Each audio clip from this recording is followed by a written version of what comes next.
आज पिपिली ब्लॉक अधीन चारोटी पंचायत रे आम ओडिशा नवीन ओडिशार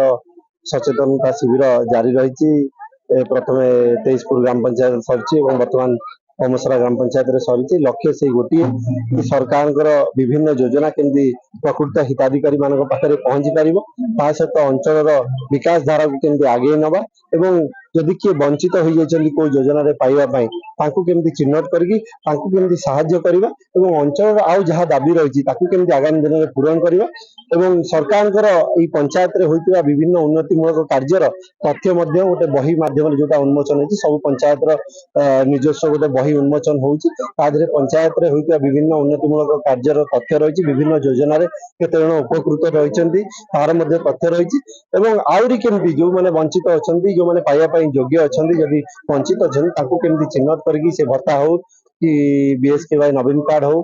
कि आउ जदि किसी समस्या रही केमती समाधान कर दिगरे कार्य कर सचेतनता शिविर लक्ष्य ताहा रही।